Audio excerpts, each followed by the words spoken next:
तेरी वाणी जीवन की रोटी, नैनों की ज्योति अंधेरा मिटाती।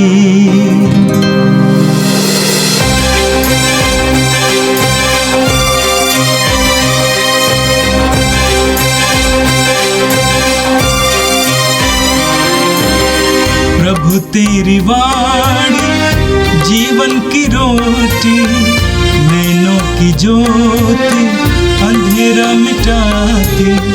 प्रभु तेरी वाणी जीवन की रोटी, नैनों की ज्योति अंधेरा मिटाती।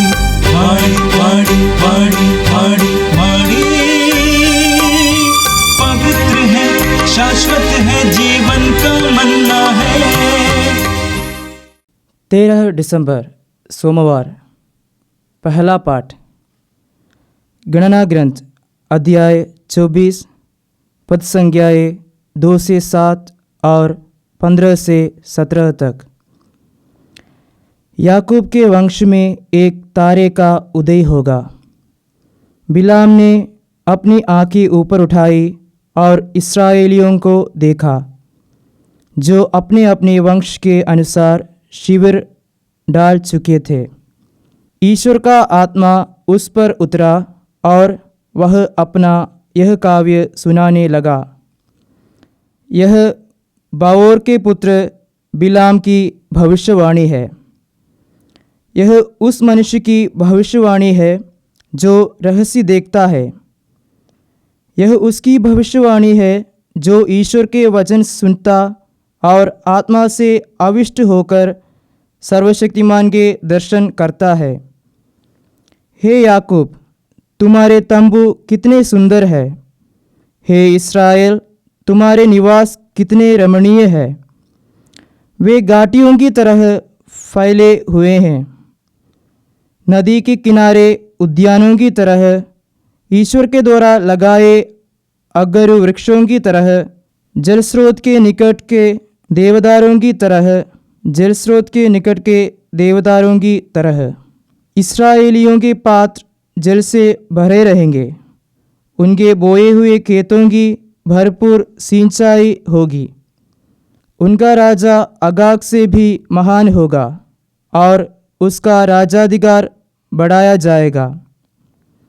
इसके बाद बिलाम ने फिर कहा, यह बाओर के पुत्र बिलाम की भविष्यवाणी है। वह उस मनुष्य की भविष्यवाणी है जो रहस्य देखता है। यह उसकी भविष्यवाणी है जो ईश्वर के वचन सुनता और आत्मा से आविष्ट होकर सर्वशक्तिमान के दर्शन करता है। मैं उसे देखता हूँ, किंतु वर्तमान में नहीं। मैं उसके दर्शन करता हूँ, किंतु निकट से नहीं। याकूब के वंश में एक तारे का उदय होगा। इस्राएल के वंश में एक राजा उत्पन्न होगा। वह मोआब की कान पट्टियों को और सेत के पुत्रों का कपाल चूर चूर कर देगा। यह प्रभु की वाणी है। संत मत्ती के अनुसार पवित्र सुसमाचार अध्याय 21 वाक्य 23 से 27 तक। जब यीशु मंदिर में पहुंच गए थे और शिक्षा दे रहे थे, तो महायाजक और जनता के नेता उनके पास आकर पूछने लगे, आप किस अधिकार से ये सब कर रहे हैं? किसने आपको ये अधिकार दिया है?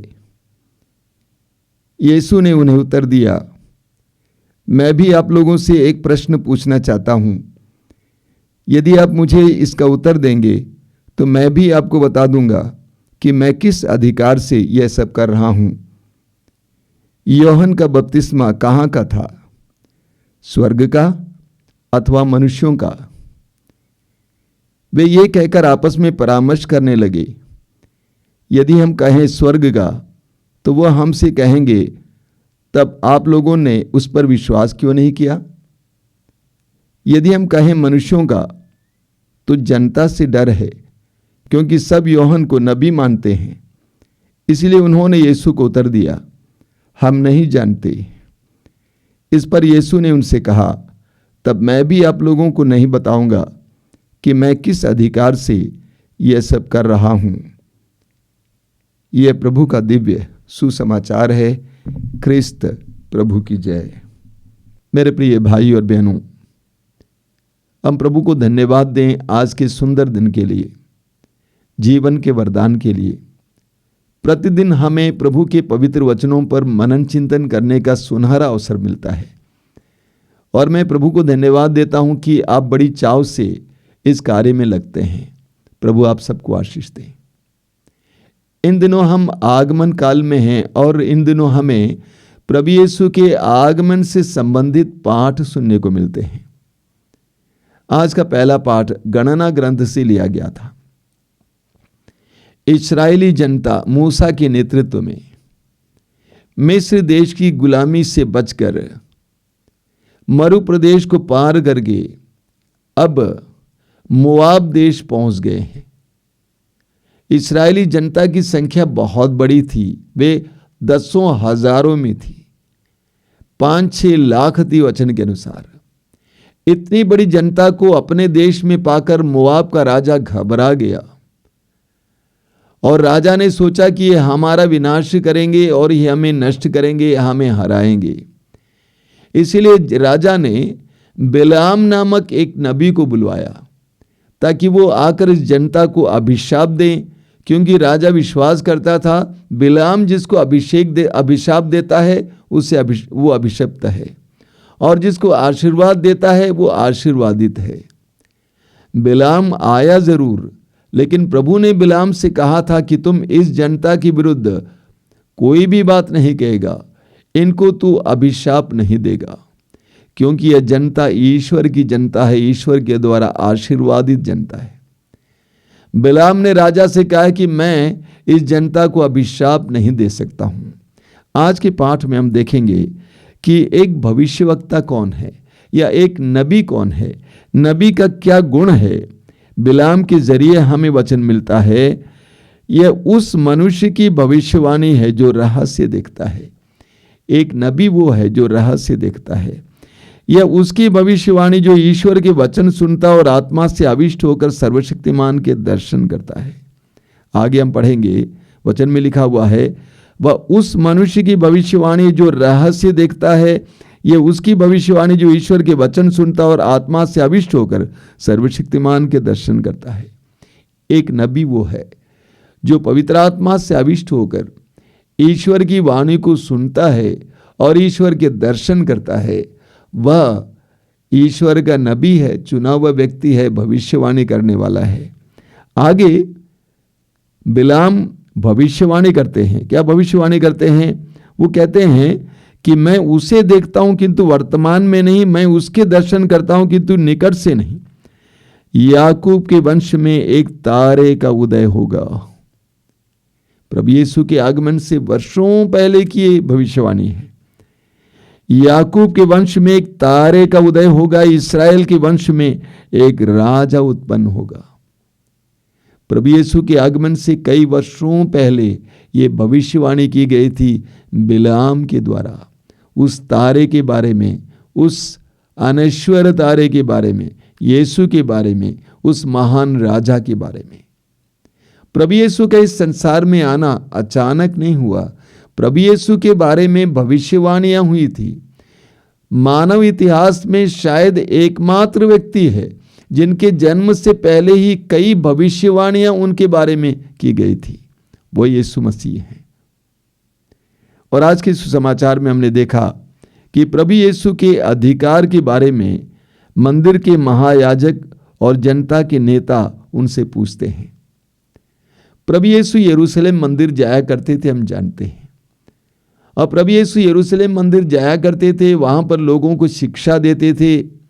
सुसमाचारों में बार बार आप पढ़ेंगे, लोगों को शिक्षा देते थे। और एक बार आप ये भी पढ़ते हैं कि प्रभु यीशु ने अधिकार के साथ यरूशलेम मंदिर के प्रांगण को, परिसर को शुद्ध किया, वहां पर खरीदने बेचने वालों को हटा दिया। इसलिए यहूदी नेता यीशु के पास आकर पूछा करते थे, आप किस अधिकार से ये कर रहे हैं? उस जमाने में पुरोहित शिक्षा देते थे, पुरोहित मंदिर में कार्य करते थे, नबी शिक्षा देते थे, धर्म गुरु शिक्षा देते थे, रब्बाई शिक्षा देते थे, गुरु शिक्षा देते थे। लेकिन प्रभु यीशु ये सब नहीं थे। प्रभु यीशु नबी नहीं थे, प्रभु यीशु धर्मगुरु नहीं थे, प्रभु यीशु कोई पुरोहित नहीं थे, याजक नहीं थे। तो उन्होंने सवाल किया, आप किस अधिकार से ये सब कर रहे हैं? क्योंकि वे जानते थे कि यीशु एक साधारण बढ़ई के बेटे थे। इसलिए उन्होंने प्रभु से पूछा कि आप किस आधार पर ये कर रहे हैं। उनको नहीं मालूम था कि उनको अधिकार ईश्वर से प्राप्त था। उनको नहीं मालूम था कि उनको अधिकार, यीशु को अधिकार ईश्वर से प्राप्त था। लूकास अध्याय 4 वाक्य 18 और 19 में प्रभु कहते हैं कि पवित्र आत्मा मुझ पर छाया रहता, उसने मेरा अभिषेक किया है। उनको ये नहीं मालूम है। लूकास के सुसमाचार के अध्याय 5 में हम ये भी पढ़ते हैं कि प्रभु यीशु ने लोगों के सामने कहा, मानव पुत्र को पाप क्षमा करने का भी अधिकार है। यीशु ने अपने बारे में कहा कि मुझे पाप क्षमा करने का भी अधिकार है। उन्हें पिता से ये अधिकार मिला, ईश्वर से ये अधिकार मिला। लेकिन धर्मगुरु और जनता के नेता यीशु में ईश्वर को देखने के लिए चूक गए। वे यीशु में और यीशु के कार्यों में, यीशु की वाणी में ईश्वर का सानिध्य महसूस नहीं करते थे। वे यीशु के एक साधारण बढ़ई के रूप में लिए थे। इसीलिए उन्होंने यीशु के सामने आकर ये सवाल किया कि आप किस आधार पर, किस अधिकार के साथ ये कर रहे हैं। प्रभु यीशु ने उनके हृदय के कपटता को देखा, उनके छल को देखा, उनके डीठपन को देखा और प्रभु यीशु ने उनके सामने एक सवाल रखा, एक तर्क किया। प्रभु यीशु ने कहा, मैं आपको तभी बताऊंगा कि मैं किस अधिकार से कर रहा हूं, यदि आप मेरे सवाल का जवाब देंगे।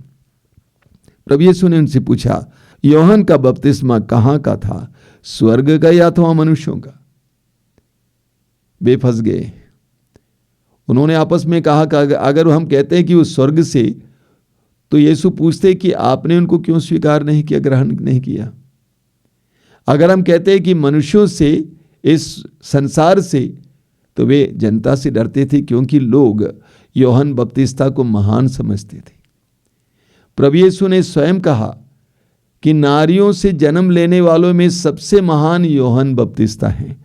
प्रभु यीशु ने स्वयं यूहन्ना बपतिस्ता से कहा। यूहन्ना बपतिस्ता के अंदर वो सरलता थी, यूहन्ना बपतिस्ता के अंदर वो धैर्य था, यूहन्ना बपतिस्ता ईश्वर की ओर से बोलता था। इसीलिए फरीसी और यहूदी नेता भी उनसे डरते थे। जनता उनसे मुक्त थे और जनता के नेता उनसे डरते थे क्योंकि यूहन्ना बपतिस्ता के अंदर धैर्य था, साहस था, सामर्थ्य था। उन्होंने कहा, हमें नहीं मालूम।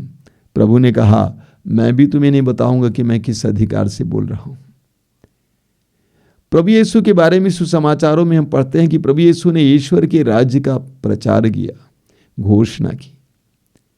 प्रभु यीशु ने रोगियों को चंगा किया, मृतकों को जिलाया, पाप में फंसे लोगों को बचाया, लोगों को बंधनों से आजाद किया। लेकिन यहूदी नेता और जनता के नेता यीशु में ईश्वर के हाथ को देखने के लिए तैयार नहीं थे। उनके मन कुंठित थे, उनके मन बंद थे, उनके हृदय बंद थे। इसीलिए वे यीशु में, यीशु के कार्यों में ईश्वर के हाथ को नहीं दे पाए। बड़ी रोचक बात है, जब प्रभु यीशु का जन्म हुआ, हम प्रभु यीशु के जन्मोत्सव जल्दी मनाने वाले हैं। जब प्रभु का जन्म हुआ तो उनके करीब कौन आया था? सबसे पहले गरीब, गडेरिए और कुछ ऐसे ज्योतिषी जो ईश्वरीय बातों को समझ पाते थे। धर्मगुरु और अन्य लोग उनके पास नहीं आए। ये संसार की गति है। ईश्वर के सानिध्य और ईश्वर के कार्यों को पहचानने वाले बहुत कम हैं। इस आगमन काल में प्रभु इन पवित्र वचनों के द्वारा हमें क्या सिखाते हैं? हमें प्रभु के कार्यों को देखना, जानना, पहचानना है कि प्रभु कहाँ काम करते हैं, कैसे काम करते हैं। आइए हम प्रार्थना करें। प्रभु यीशु, धन्यवाद देते हैं आज के सुंदर दिन के लिए, धन्यवाद देते हैं तेरी आशीषों के लिए। तेरे वचन में स्पष्ट शब्दों में तूने हमें समझाया है कि हमें ईश्वर के कार्यों को देखने, परखने, पहचानने के लिए प्रयास करने की आवश्यकता है। हमें अंधे नहीं बने रहना है। हमें अपनी आंखें खोलकर ईश्वर के कार्यों को देखना है ताकि ईश्वर को पहचान सके, ईश्वर के वचन को सुन सके, ईश्वर को ग्रहण कर सके। हे प्रभु यीशु, इन वचनों को सुनने वाले मेरे भाई बहनों को आशीर्वाद दीजिए। तेरे वचनों के अनुसार जीवन जीने के लिए कृपा दीजिए। आज का संपूर्ण दिन उनके लिए कृपा और अनुग्रह का दिन हो। वे जहाँ कहीं भी जाएं उनको आशीर्वाद प्राप्त हो। जो भी कार्य करें उस कार्य में उनको आशीर्वाद प्राप्त हो, उनको तेरी आशीष का अनुभव मिले। हम ये प्रार्थना करते हैं प्रभु, इसे ग्रहण कर। आमीन। प्रभु तेरी वाणी जीवन की रोटी, नैनों की ज्योति अंधेरा मिटाती।